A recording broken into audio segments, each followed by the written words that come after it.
Thank you, Chairman Soto, and thank you for the time you dedicated to this today. And I appreciate all of you guys being here, because I would suspect that you guys are part of the 300 who are actually going and voting, and for that you should be commended, because I think you definitely need to be involved in what's going on in your community. I will say that that concern is not unique to just an HOA. It's unique to, it's something that we deal with as elected officials all the time, that if people would just be informed and educated and get out and vote, many things might be different. And it always amazes me that people are willing to give up that very precious right of the ability to vote. But that being said, the concerns that are addressed and that I heard today were one, that they wanted to vote, which I can appreciate that one.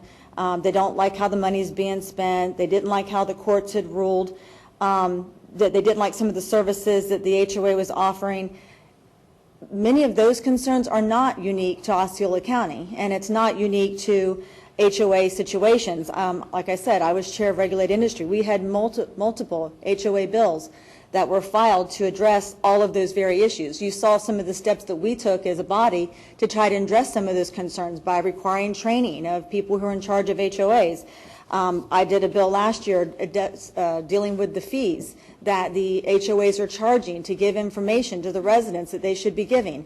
Those are all things that we deal at the state level. And I think that this is a state issue. I don't believe that it's an Osceola-specific issue. And I think if we go down that path, we're going to have ourselves more complications than what we had originally asked for. And to your comment, Representative Cumby, with regards to the APV and having them commit, we don't necessarily have to have them commit, but we do always, this is continuing to escalate every single year. It's getting greater and greater of a concern. And I think that you can see by the tone of the APV, at least in my experience today, as opposed to the previous meetings over the last 10 years, they are making steps to try to be more accommodating and to do more things with regards to their residents. I know y'all don't agree, but I personally see a different response today than I've seen in the past.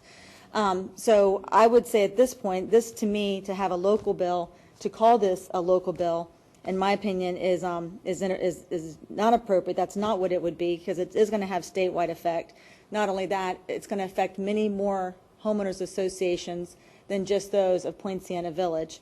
And I have great concern with that, because I think there are some different homeowners associations who don't have the problems that Poinciana is facing.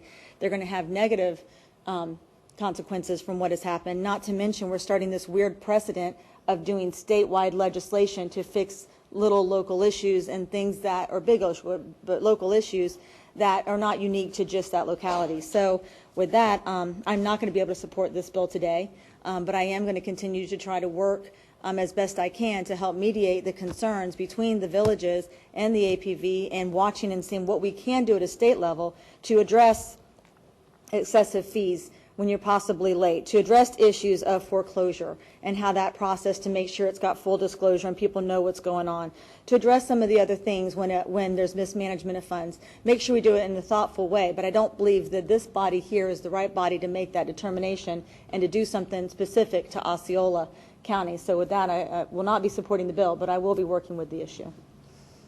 Members, any other in debate? John, Representative, you get to close. So. Okay. Representative Cumby, you're recognized. Well, I agree with much